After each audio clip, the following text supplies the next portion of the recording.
Santa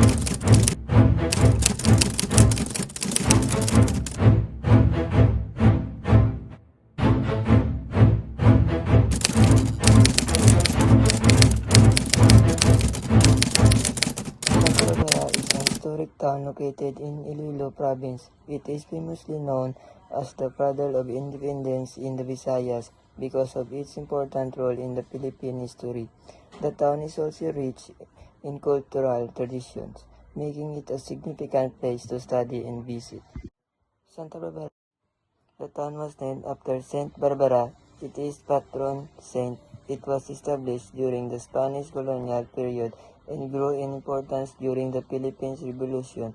This history reflects its long-standing role in the country's journey to independence.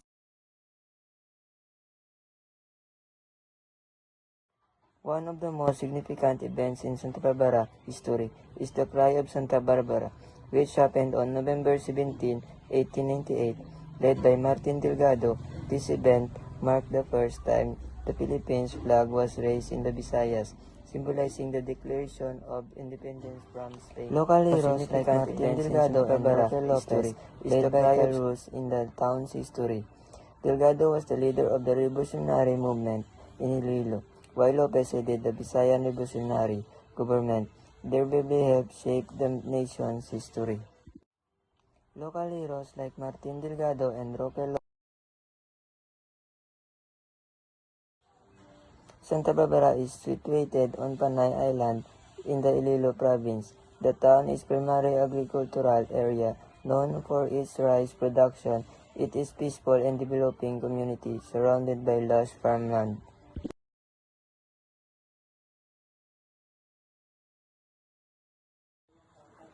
The people of Santa Barbara speak Hiligaynon, also known as Ilonggo.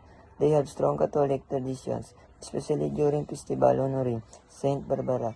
Family and community are very important in their way of life.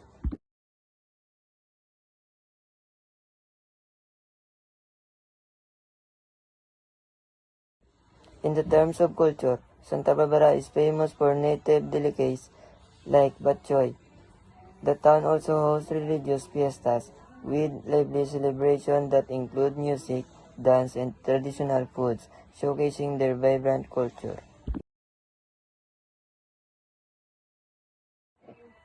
Some must-see attractions include the Santa Barbara Church, the Cry of Santa Barbara Historical Site, and various heritage houses.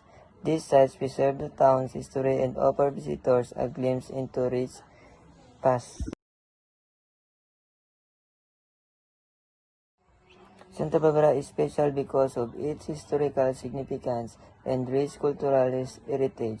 It offers a peaceful environment and friendly Ilonggo people, making it a wonderful place to visit and learn about Philippine history.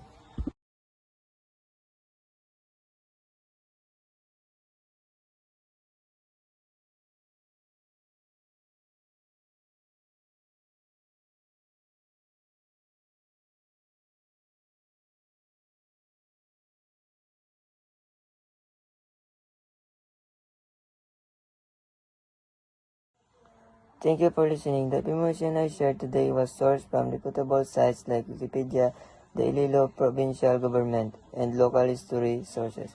If you wish to learn more, these are great places to start.